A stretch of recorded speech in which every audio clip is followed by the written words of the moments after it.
¿Qué tal? Bienvenidos a una emisión más de Con los Refugiados, el programa que producimos en conjunto, ACNUR, que es la Agencia de la ONU para los Refugiados, y Justicia TV.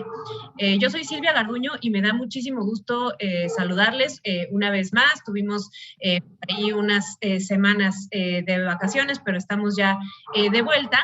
Y pues bueno, hoy vamos a tocar un tema muy particular y quizás poco conocido para la audiencia, y me da mucho gusto poder hacerlo. Además de proteger a las personas refugiadas, que pues en este programa hemos dedicado pues la gran mayoría de los programas a ellas, las personas refugiadas quienes huyen de sus países por motivos de guerra, de violencia o de persecución, ACNUR también trabaja con otro grupo de población que, como les decía, es menos conocido, y son las personas apátridas, que en pocas palabras, personas que por diversas razones no son consideradas como nacionales por ningún Estado.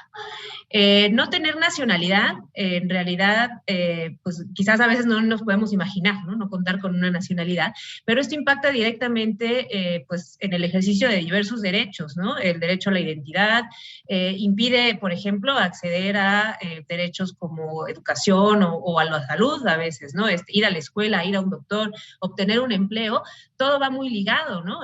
A tener una nacionalidad, y de eso vamos a platicar el día de hoy. Vamos a hablar de la apatridia, de su definición, del marco jurídico internacional y los retos que tenemos para erradicarla, como se ha propuesto ACNUR hacia el año 2024. Ya queda poco tiempo para ello. Y para hablar de este tema, a mí me da mucho gusto presentarles a nuestros invitados del día de hoy. Y está con nosotros, en primer lugar, Christopher Ballinas, que él es director general de Derechos Humanos y Democracia de la Secretaría de Relaciones Exteriores. Muy bienvenido, Christopher. También nos acompaña Ana Saiz. Ana nos ha acompañado ya a varios programas de Justicia TV y nos da muchísimo gusto tenerla de nueva cuenta. Ella es directora de la organización Sin Fronteras IAP, yo siempre digo, ¿no?, pionera en la atención a personas refugiadas, pero también apátridas en México. Muy bienvenida, Ana, nuevamente. Y mi colega de ACNUR, Joana Roldán, ella está en la unidad de protección del ACNUR, y pues nos va también a ayudar a entender un poco más el tema de la apatridia. Muy bienvenida, Joana. Y bueno, pues vamos a iniciar la discusión, como les decía, con la parte de definiciones, la parte conceptual, y me encantaría que fuera Ana Saiz quien iniciara con esta discusión. Ana, ¿qué es la apatridia y por qué existe? Bueno, Silvia, pues la apatridia es precisamente el carecer de una nacionalidad. La nacionalidad es el vínculo que genera un individuo con un Estado. Entonces, cuando no hay ningún Estado que reconozca a una persona como nacional, no existe ese vínculo y, por lo tanto, una persona es apátrida. Hay una convención sobre el Estatuto de los Apátridas de 1954 que el Estado mexicano tiene ratificado, y bueno, Christopher seguramente nos ahondará, pero hasta el momento cuenta con 3 reservas que, digamos, es algo técnico, pero justamente son como excepciones a dicha ratificación de la convención. Entonces, creo que sin entrar más en detalle, yo creo que vale la pena expresar un poco las consecuencias terribles que puede traer para una persona no ser reconocido como cualquier Estado como nacional. Porque como lo dijiste en la introducción, justamente el acceso a la identidad, que es un derecho humano, el acceso a la salud, a la educación, a los derechos más básicos, muchas veces están vinculados a justamente este reconocimiento por parte de un Estado a una persona. Entonces, cuando realmente una persona no tiene este tipo de derecho básico a la nacionalidad, pues está expuesta a muchísimos riesgos, y por eso debe ser un sujeto de protección internacional. Y por eso ACNUR trabaja precisamente con estas personas apátridas. Creo que, habrá tiempo para ir ahondando, pero en Sin Fronteras hemos tenido la oportunidad de acompañar 2 casos de personas apátridas de cerca, y bueno, con problemáticas, como te digo, muy graves para el ejercicio de sus derechos. Y Ana, un poquito, ¿por qué se cae en una situación de apatridia? A lo mejor para la gente dirá, pero ¿cómo es que la gente, hay personas que no tienen una nacionalidad? O sea, ¿cómo es eso posible, no? Sí, eso es increíble para muchas personas que los damos la nacionalidad como un derecho tan básico y tan inherente, digámoslo así.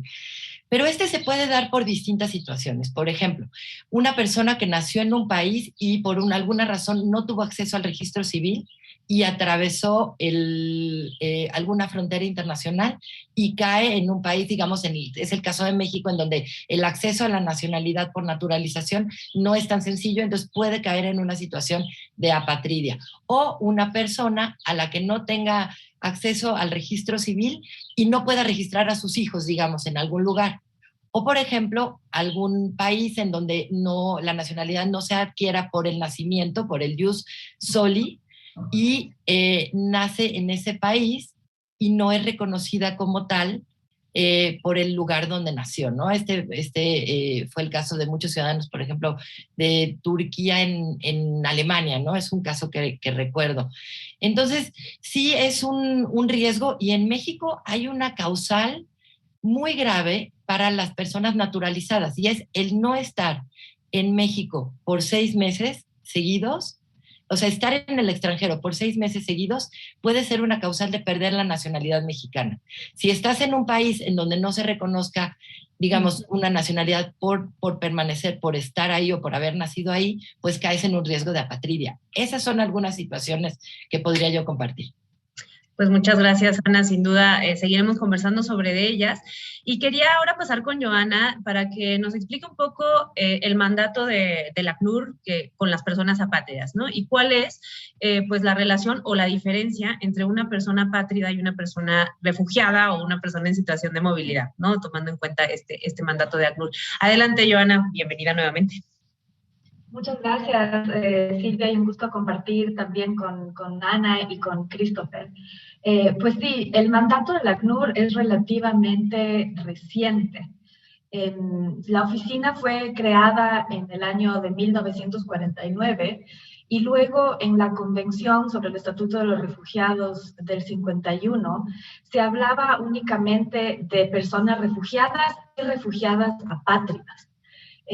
No es sino después, en 1954, donde se promulga una convención internacional sobre el Estatuto de los Apátridas, pero todavía no estaba claro qué organismo de Naciones Unidas iba a estar a cargo de la protección de estas personas. Es así que solamente en el año 1974, y perdón que esté haciendo un recuento histórico, en el año 74 la Asamblea General de las Naciones Unidas le encarga provisionalmente este mandato al ACNUR para desarrollar lo que la Convención tanto de 1954 del Estatuto de los Apátridas como la Convención de 1961 para reducir los casos de apatridia establecían. Y apenas en el 2006 es cuando realmente tanto la Asamblea General de las Naciones Unidas como el Comité Ejecutivo del ACNUR, del cual México también es parte, le encargan ya definitivamente al ACNUR el mandato dividido en 4 pilares. Estos 4 pilares se interconectan y se refieren primero a la identificación de los casos y las causales para que se genere la apatridia, luego la prevención de que se genere aún más personas o que se les prive de la nacionalidad a más personas en el mundo, luego la protección de estas personas y finalmente la reducción. Entonces, además de promover la adhesión a las convenciones del marco internacional sobre la apatridia, también el ACNUR tiene el mandato de apoyar a los estados con asesoría técnica para que se investigue la existencia de estas personas en sus territorios y sobre todo se dé una solución duradera, cuál es en este caso el otorgamiento de nacionalidad mediante procesos de naturalización. Y ahora tú decías, ¿no? Las personas apátridas, ¿de dónde vienen? La mayoría en realidad están en los territorios de los propios estados.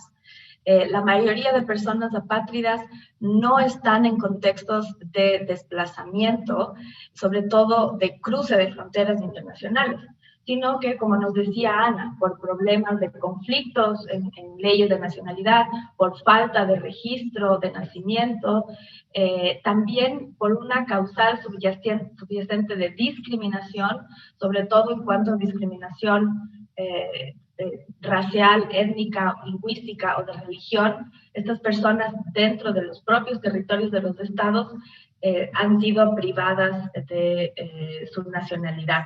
Entonces, no todas las personas apátridas van a ser refugiadas, para ello deberían cumplir con los criterios establecidos tanto en la Convención de 1951 sobre el Estatuto de los Refugiados, y tampoco no todas las personas apátridas están en contextos de movilidad humana, o tampoco no todas han sido desplazadas internamente dentro de sus países. Entonces, como decía también Ana, una persona apátrida es alguien que carece de reconocimiento formal de su nacionalidad, de ese vínculo jurídico-político con un Estado, y lo que requiere es la confirmación de su pertenencia, de su nacionalidad en el Estado en donde se encuentra.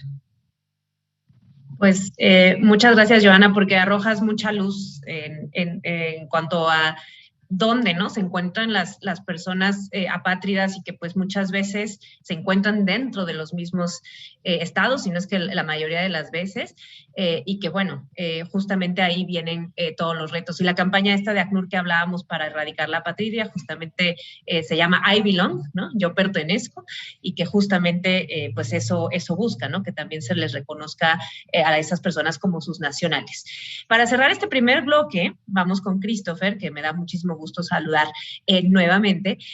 Justamente para Christopher, si nos puedes explicar los retos que enfrenta una persona apátrida respecto al acceso a los derechos, ¿no? ¿Qué nos puedes comentar sobre este tema desde tu perspectiva? Muchas gracias y un saludo a ti, Silvia, Ana, Joana, y por supuesto estar Justicia TV y en un panel principalmente integrado por mujeres. Primeramente decirles, tal como decía Ana y Joana, la apatridia lo que te hace o le hace a un individuo es que denota la falta de pertenencia y relación jurídico-política con un Estado. La primera necesidad que tiene un individuo, y es una cuestión de derechos, es que la posesión de una determinada nacionalidad es un prerequisito para acceder a otros derechos. El primero es a la identidad, y por supuesto de ahí una serie de elementos que vienen relacionados precisamente con la identidad, como puede ser el acceso a la educación, la asistencia sanitaria, a los servicios de salud, al trabajo, a la propiedad, la libertad de circulación, el ejercicio de tus derechos civiles y políticos, y por supuesto a recibir asistencia y representación, y ya no decirte pues, el hecho de poderte movilizar de manera nacional o internacional. Pero aquí hay algo que denotar, es una cuestión vista siempre porque, ya como lo decía Ana y Joana, hay un vacío legal o por circunstancias de migración de las personas, es que alguien no tiene una pertenencia a un Estado.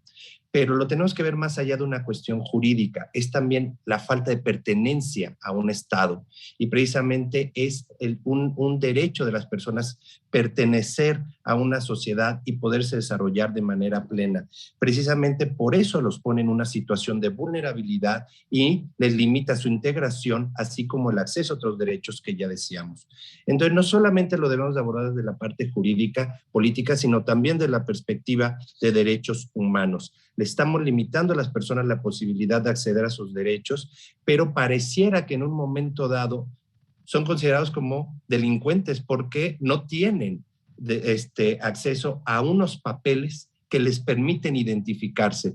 Y lo que realmente es un problema no del individuo, sino los estados que no hemos solucionado problemas jurídico-políticos, y que debemos entonces garantizar la protección y, por supuesto, sus derechos.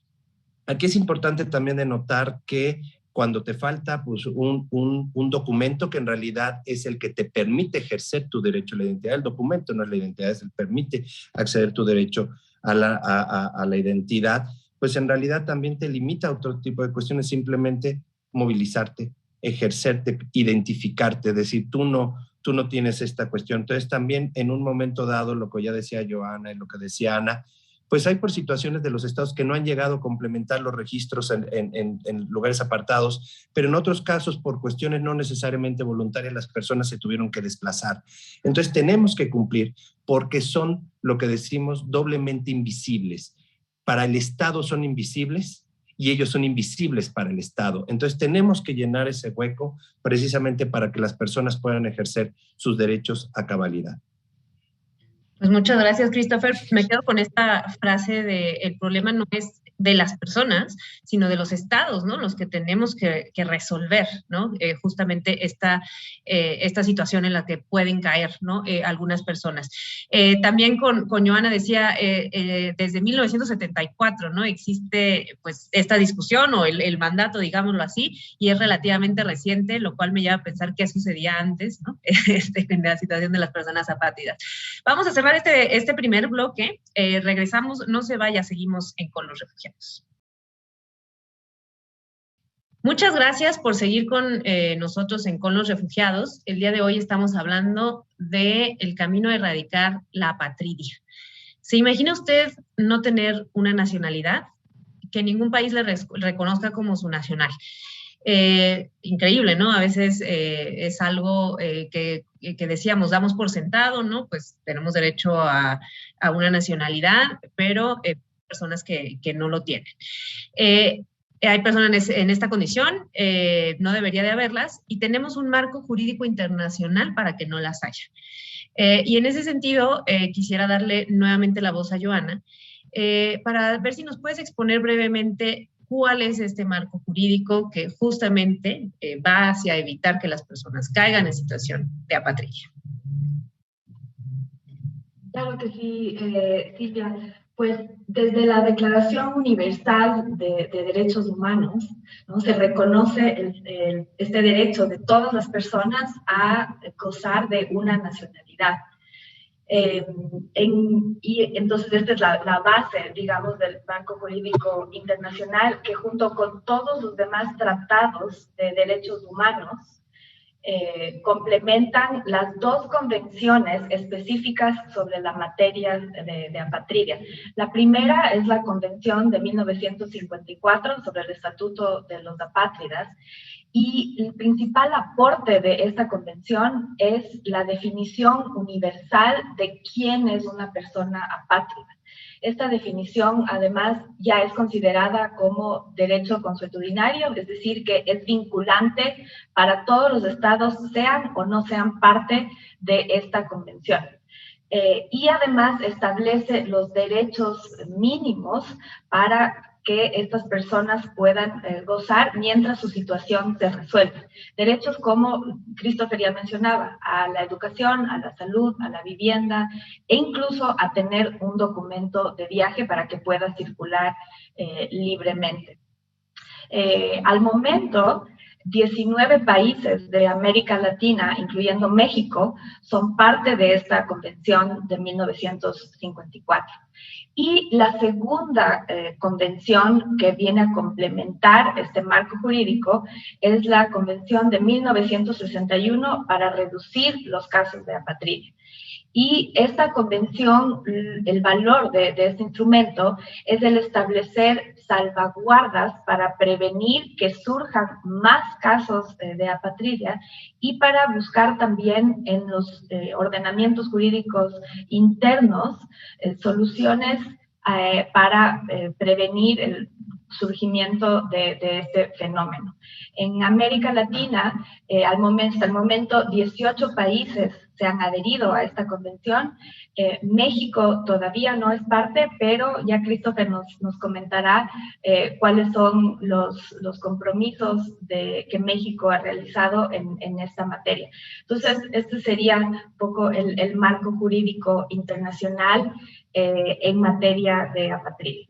Muchas gracias, Joana. Y justamente estaba Ahora viendo lo de la campaña de I Belong que lleva o que impulsa el ACNUR a nivel global, y al menos 10 millones de personas estarían en situación de apatridia en el mundo, ¿no? Entonces, pues digamos que todavía, ¿no? Es algo que persiste y que justamente tendríamos que ir avanzando hacia su erradicación. Y como dices, Joana, están los compromisos internacionales, está el marco jurídico internacional, y me gustaría pasar con Christopher para justamente ver cuál es o cómo se encuentra México frente a este marco jurídico. Sabemos que hay ahí algunos compromisos relevantes que presentó el país en el Foro Global sobre Refugiados, y por ahí también una reforma constitucional muy relevante el año pasado. Así es que, Christopher, te dejo el micrófono.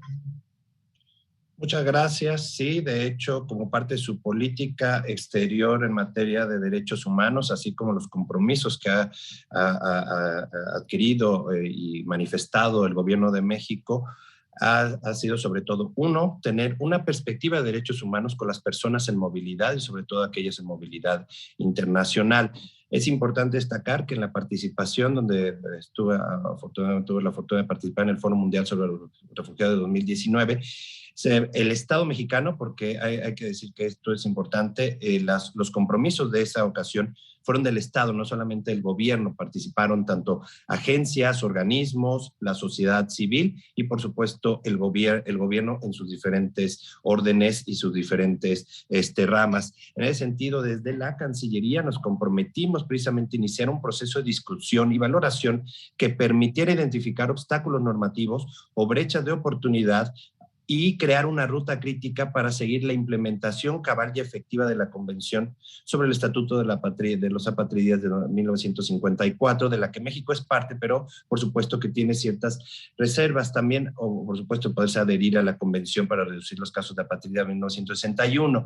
Lo que les decíamos es, las personas no eligen el contexto en el que nacen y no eligen el contexto en el que se movilizan. Es el resultado de un contexto, de diferentes cuestiones por las cuales los individuos tienen que tomar decisiones o pues nacen, ¿no? en ese contexto. Y lo que decíamos, que era con lo que cerraste el bloque anterior, es un problema del Estado, no es un problema de los individuos, y precisamente por eso lo debemos atender desde el Estado para proteger a estas personas que están en condición de vulnerabilidad.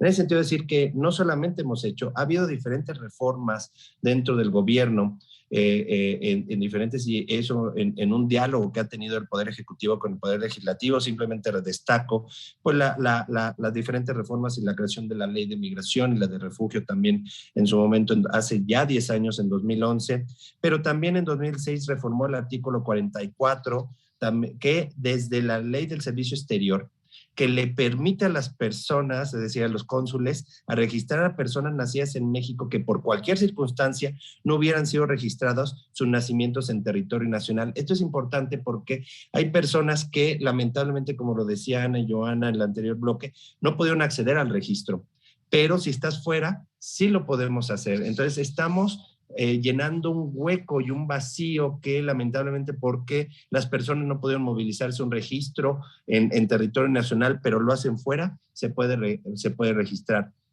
Segundo, más recientemente, y eso apenas hace unos meses, la reforma al artículo 30 constitucional, de hecho publicada el 17 de mayo en el Diario Oficial, donde trata de remediar los pocos casos de apatridia que se han registrado en México derivados de la pérdida de la nacionalidad, permitiendo que los hijos mexicanos no nacidos en territorio nacional puedan transferir la nacionalidad a una tercera o ulteriores generaciones. Es importante también decir que estamos revisando actualmente una cuestión que no habíamos pensado antes como Estado, que es el hecho cuando una persona, y esto lo decía Ana en el bloque pasado, que adquiere la nacionalidad mexicana, pero por alguna razón se tiene que ir a vivir fuera del país, la puede perder. Y es algo que nosotros, el Estado mexicano en el momento que lo concibió, era una idea de que adquiere la nacionalidad y resides en ese país. Pero la movilidad humana ahora es muy fácil de hacer versus otros momentos. Y en realidad lo que te pedía para una persona que había adquirido la nacionalidad era un compromiso de residir en el país. Pero pues imagínate que de repente te dan un trabajo fuera o diferentes circunstancias de tu desarrollo personal y profesional, familiar, tu entorno hace que tengas oportunidades fuera del país, pero tú decides mantener la nacionalidad que adquiriste. Entonces estamos revisando esos casos precisamente para que no lo puedas perder, porque es una cuestión de temporalidad. La nacionalidad no debe de estar sujeta a temporalidades. Entonces, en ese sentido, se está haciendo, por supuesto, todas esas revisiones, y que decirles también que desde el Instituto Nacional de Migración ya puede reconocer a las personas en condición de apatridia. Principalmente esto nos ha pasado por personas del continente, o sobre todo del continente africano, que dado la gran efervescencia o en un momento diferentes cambios estructurales o de los estados, han hecho que no pertenezcas a un estado, o que no se te reconozca, y de repente te encuentres en una situación de movilidad, y que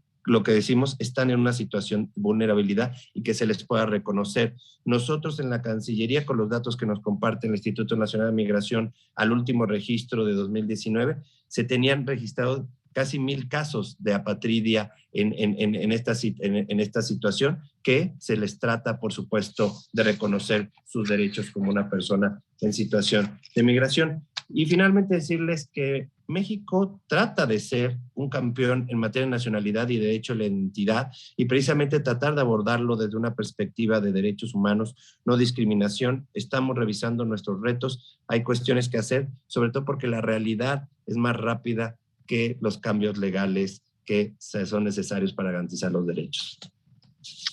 Pues muchas gracias, Christopher. Y sí, en definitiva, cómo vamos avanzando, ¿no? La realidad es más rápida, y cómo de pronto pues se pensaba, ¿no?, algo en materia de nacionalidad que ahora queda obsoleto simplemente porque la movilidad es mucho mayor o más fácil, y ahora la gente puede trasladarse de un país a otro, y que la nacionalidad esté en riesgo, ¿no? Simplemente porque te traslades a otro país. Pues claro que van siendo cosas que se tienen que ir revisando, que se tienen que ir ajustando. Esta cuestión, y que yo ya no recordaba, pero tienes toda la razón, ¿no? La cuestión de que puedas registrar a los hijos, los propios consulados. Claro que es muy relevante, sobre todo por la cantidad de mexicanos y de mexicanas que existen, por ejemplo, en Estados Unidos, residiendo allá. Entonces, claro que ha habido avances, ¿no? Y que justamente hacia allá vamos, y el camino a erradicar la apatridia justamente es ese: detectar, ¿no?, dónde están esos retos, dónde nos quedan estos huecos, por así decirlo, donde una persona puede caer en situación de apatridia, y qué podemos hacer para justamente evitarlo, ¿no? Entonces, ahí me parece muy interesante la exposición que has dado, Christopher, porque pues nos sitúa, ¿no?, en dónde se encuentra México a este respecto.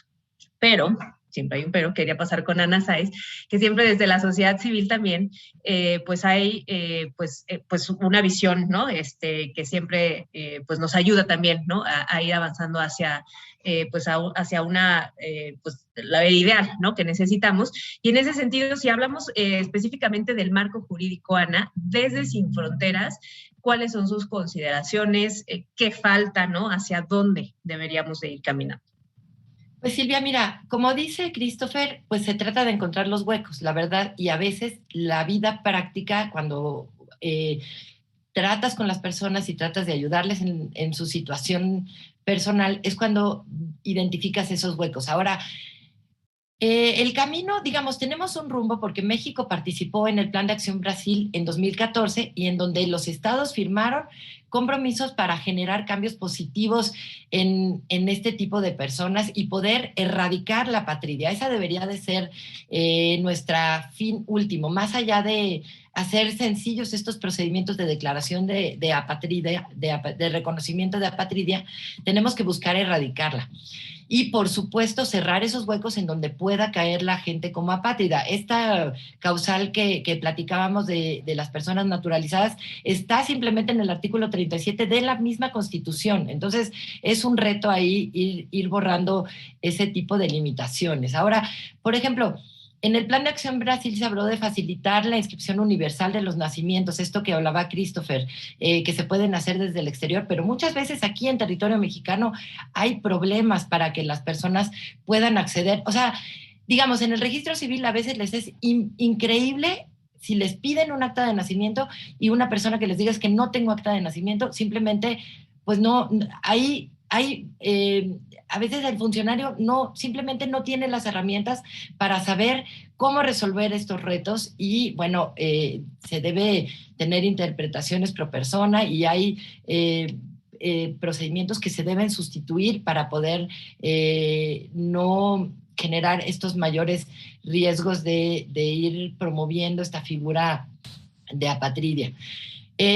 Otra parte importante es el acceder a la nacionalidad mexicana. Los procesos para la naturalización siguen siendo muy complicados. Por ejemplo, el examen que tienen que hacer de conocimiento del español, que además tiene que ser escrito. Esa es otra limitación para muchas personas que probablemente hablan español, pero no pueden presentar un examen escrito.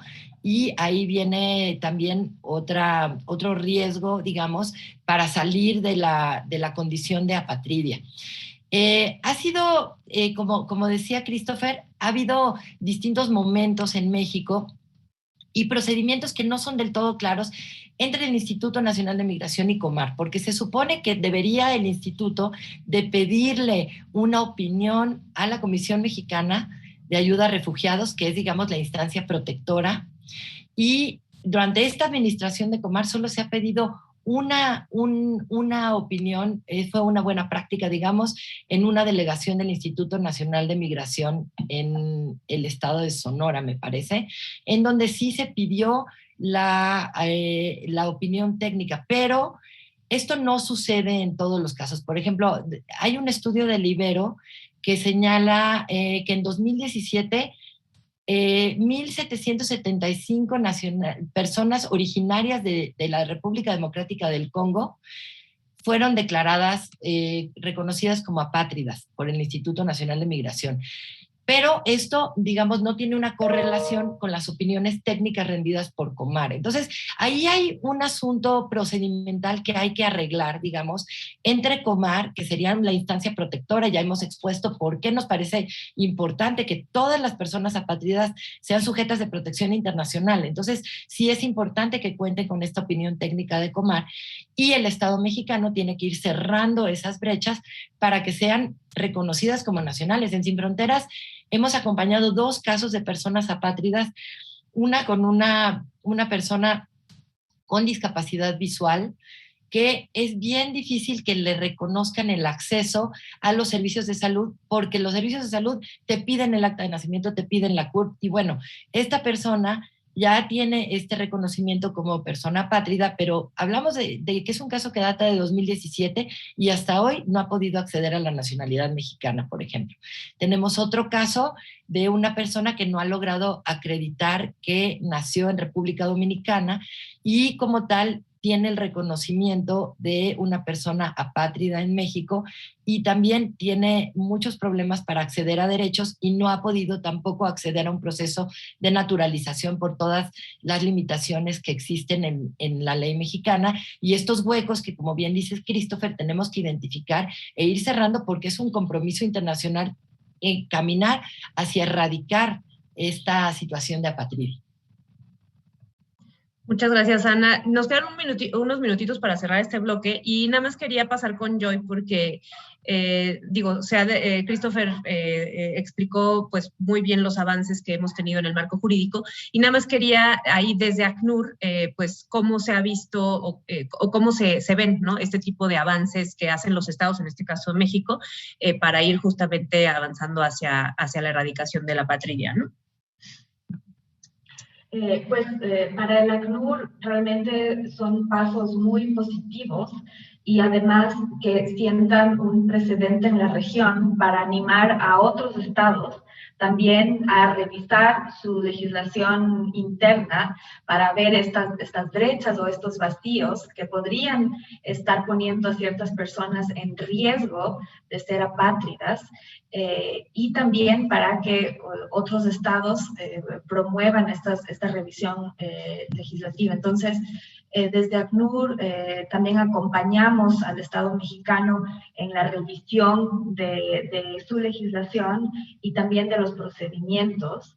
Y también hemos acompañado a la delegación, por ejemplo, que participó en el Foro Mundial para los Refugiados en el 2019, y el seguimiento a estos compromisos que cada año los estados y también las organizaciones de la sociedad civil que han emitido compromisos tendrían que reportar.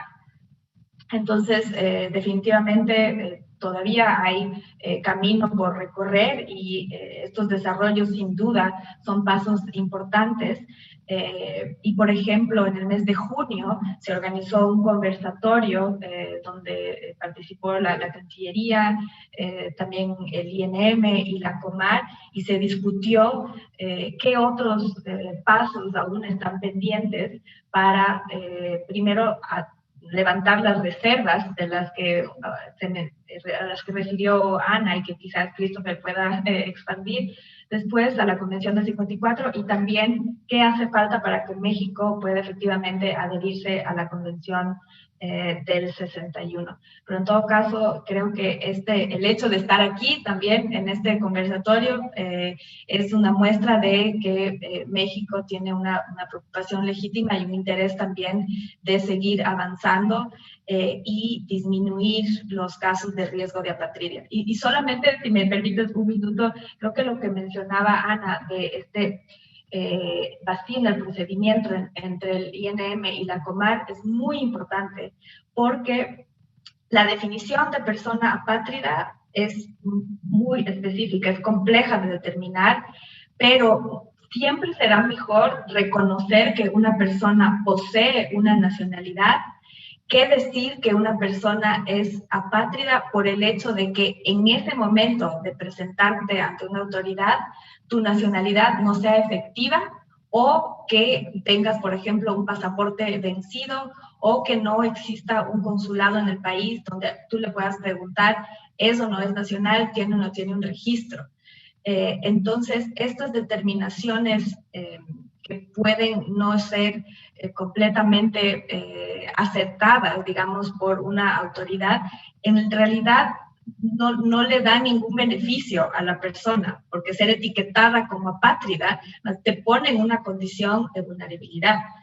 Entonces es muy importante corregir este tema y siempre considerar la opinión técnica jurídica de la Comar antes de determinar que una persona es apátrida, porque además luego viene una serie de obligaciones para el Estado que finalmente deberían conducir al otorgamiento de una nacionalidad si es que la persona permanece en tu territorio.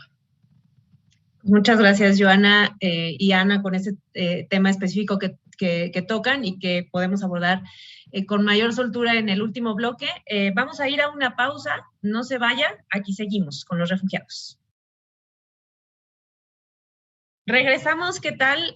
Con los refugiados, vamos al último bloque. Hoy estamos hablando de la apatridia, de la erradicación de la apatridia, en realidad. Un tema muy interesante, a veces no nos detenemos a pensar que hay situaciones que hacen caer a las personas en situación de apatridia, no tienen una nacionalidad, se ve vulnerado su derecho a la identidad y pues todo lo que se pueda derivar de ello. Sin Fronteras, IAP, es una organización que ha acompañado casos de personas apátridas en México, y ahora le voy a dar la palabra a Ana Saiz, pero un poco retomando lo que había en el bloque anterior. Christopher nos dio el dato del 2019, de un poquito de más de 1,000 casos que detectaron en situación de apatridia, son datos, digamos, de 2019 que tiene la Cancillería. Pero un poco saber, un poco más, ok, son 1,000 personas en un año. Tú también, Ana, habías dado otro dato, me parece que el del 2017, más o menos, o cercano a las 2,000 personas, pero digamos, para que las personas sean reconocidas como apátridas, ¿qué es lo que está sucediendo ahí? ¿Qué es lo que ha detectado la organización? Son personas que estaban, pues, en algún momento, ¿no?, detenidas por el Instituto Nacional de Migración, por ahí entra Comar. Entonces, pues, también que nos cuentes un poquito, además del acompañamiento de los casos, lo que han podido detectar las organizaciones, ¿no?, cuando hay personas en situación de apatridia.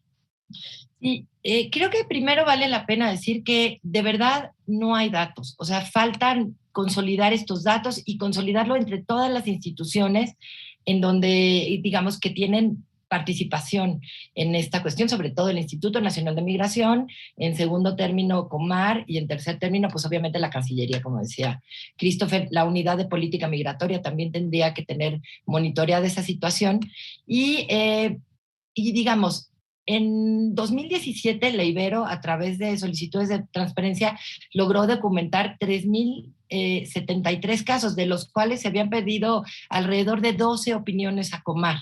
Entonces, no hay una correspondencia, o por ejemplo, este dato que dice Christopher, y en toda esta administración de Comar solo se ha pedido una opinión a Comar, y hay más reconocimientos. Entonces, hay un procedimiento ahí que no está afinado, reglamentario, digamos, que podríamos abordar de una manera como mucho más sencilla. Siempre un cambio legislativo implica más retos, y más si es un cambio constitucional, pero estos son como cambios a nivel reglamentario que, como decía yo, están comprometidos en el Plan de Acción Brasil, facilitar este tipo de procedimientos. Ahora, como dice Joana, una persona tampoco gana mucho con el hecho de ser reconocida como apátrida.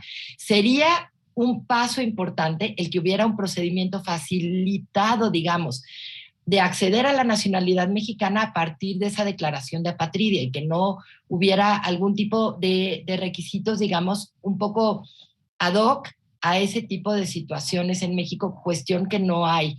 Siempre los procedimientos de naturalización son complicados. Ahora también la pandemia ha implicado retos mayores para las personas trasladarse a la Ciudad de México. Están prácticamente, digo, Christopher nos podrá decir, pero los trámites están bastante más complicados de lo que habitualmente son sin la pandemia, y eso es todo un reto todavía para la gente, tener este acceso a los mecanismos digitales de hacer la cita y demás. No son accesibles para toda la gente. Entonces, sí es importante, porque el estar en una situación de apatridia cada día implica retos enormes.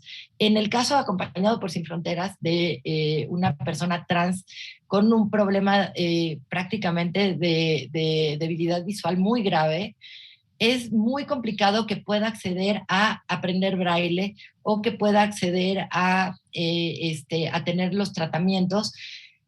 Yo recuerdo, este caso se tuvo que litigar porque no se le daba acceso a la persona a tener, a entrar a la posibilidad de aprender a leer en braille. Entonces, sí, casi que después de la intervención de Sin Fronteras y un litigio, pues casi fue aceptada para aprender este método, pero casi como un favor, así de, ya, las voy a aceptar porque como un favor para que esta persona pueda leer, pero no debería de aceptarlo porque no tiene los papeles. Y entonces el desconocimiento mismo de la figura hace que las personas, cuando quieran acceder a un derecho, no entiendan de qué se trata. Cuando llegan con este tipo de declaración de apátrida, pues dicen, no, pues seguro no tiene derecho a la salud, no se va a poder vacunar. Digamos, ahorita pensando en el contexto de COVID, acabamos de detectar a una persona apátrida que dice ser originaria de Honduras, pero no tuvo acceso a registro civil, y entonces está ahí ahorita en Monterrey. La tenemos una persona detectada que no puede acceder a ningún derecho porque las instituciones no saben, no conocen los funcionarios a qué se enfrentan cuando se trata de una persona apátrida. Entonces, sí creo que una cuestión sería facilitar a nivel reglamentario este intercambio entre Comar y el Instituto para este reconocimiento, pero abrir procedimientos ad hoc para acceder a la nacionalidad mexicana como una cuestión de compromiso internacional y de protección, pues. Gracias, Ana. Pues ante este panorama que expones, también me gustaría que quedara pues claro por parte de Joana exactamente el trabajo que hace ACNUR México en el tema de apatridia, ¿no? Porque, digamos, los contextos cambian y de un país a otro ACNUR podrá tener, a lo mejor incluso atención, ¿no?, directa con personas apátridas en algunos países. Entiendo que no es el caso en México, sino que se brinda otro tipo de acompañamiento, pero si, Joana, nos pudieras poner en el radar qué estamos haciendo desde ACNUR México en el tema de apatridia, ¿no? Que ya lo mencionabas un poco también en la intervención anterior. Sí, básicamente en México, como en otros países de las Américas, tenemos una gran ventaja de que las legislaciones reconocen el jus soli, lo que significa que si tú naces en territorio, solo por el mero hecho de nacer en territorio de un estado, ya adquieres la nacionalidad de manera automática. Algunos estados te piden que para formalizar este derecho tengas la obligación del registro de nacimiento. Por eso es tan importante el promover estas campañas de registro de nacimiento y obtención de documentos de identidad. Entonces, los casos en las Américas en general son contados, excepto en la República Dominicana con personas de origen haitiano. Pero en México, entonces, nuestra labor se da principalmente para apoyar al Estado a revisar la legislación, a que la legislación interna sea completamente compatible con las disposiciones de la Convención del 54 y la Convención del 61 sobre apatridia, y también acompañamiento técnico tanto a la Comar para emitir esa opinión técnica que menciona Ana, y también capacitación tanto a la Comar para que puedan hacer esa determinación, como al Instituto Nacional de Migración. Y finalmente también promovemos pues la adhesión a las convenciones y el cumplimiento del plan de acción para erradicar la apatridia, que fue lanzado en el 2014, y de allí se derivó también esta campaña mundial I Belong, o Yo Pertenezco, para erradicar la apatridia hasta el 2024. Entonces, México, por ejemplo, participa también de esta campaña y de este plan, y es así como también ha sido muy activo en foros internacionales al respecto. Y una de las acciones muy importantes de este plan es el mejorar los datos estadísticos, porque decíamos que el primer pilar del mandato del ACNUR es la identificación de los casos de apatridia, y esto solo se logra realmente mejorando el registro y los datos estadísticos, visibilizando, como en el primer bloque ya Christopher decía, es un fenómeno que pone a las personas en la invisibilidad. Entonces, este registro de datos nos ayuda a que sean visibles y que además y principalmente se dé una solución duradera, porque una persona apátrida no podría permanecer en esa condición por el resto de su vida. Lo que necesita es el tener acceso, que se le sea facilitada la naturalización para que pueda entonces convertirse en persona nacional.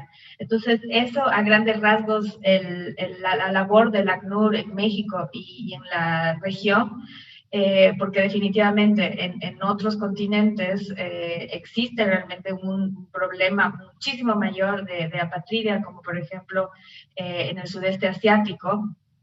Yo trabajé antes de venir a México en Tailandia, justamente liderando el programa de reducción de apatridia, y allí sí teníamos un rol de acompañamiento y asesoría legal caso por caso para que puedan las personas iniciar el procedimiento de naturalización. Muy interesante, Joana, y después, claro que nos contarás toda la experiencia en Tailandia, quizás podamos tener un programa por separado de ello, pero bueno, ya vamos a finalizar este bloque también con la intervención de Christopher. Todo esto que hemos conversado, hemos hablado de, pues sí, de los avances, también de los retos que persisten, y pues yo te preguntaría, tenemos este gran objetivo de erradicar la apatridia hacia el 2024. En ese sentido, ¿cuál es la agenda de México para contribuir a esta causa? Muchas gracias. Lo que te puedo decir, complementando lo que decía Joana y Ana, no solamente México, los estados tenemos que hacer una reflexión mundial, porque los casos de apatridia, y sobre todo en el contexto que se escribieron muchas de las legislaciones nacionales, pues era sobre todo en un momento histórico, económico y social de proteccionismo, y sobre todo porque era resultado también de un contexto de Guerra Fría y demás cuestiones. Entonces había una protección de los estados.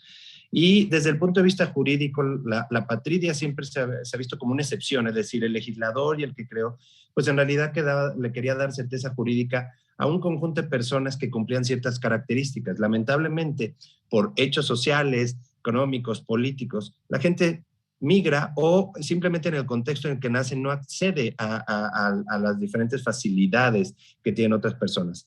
En el caso de México tenemos una agenda que podría yo decir en 3 niveles. Primero es una discusión mundial y es el hecho de que el mundo y todos los estados debemos de dar una certidumbre tanto jurídica a las personas que lamentablemente por alguna razón u otra no cuentan con una pertenencia a un estado o nación. Y eso es muy importante, que tengamos esa discusión y ese reconocimiento, y que no todos los estados están dispuestos, primero, a participar de la discusión y segundo, a participar de los esfuerzos que eso se hace. Para eso están las convenciones, para eso están una serie de instrumentos internacionales.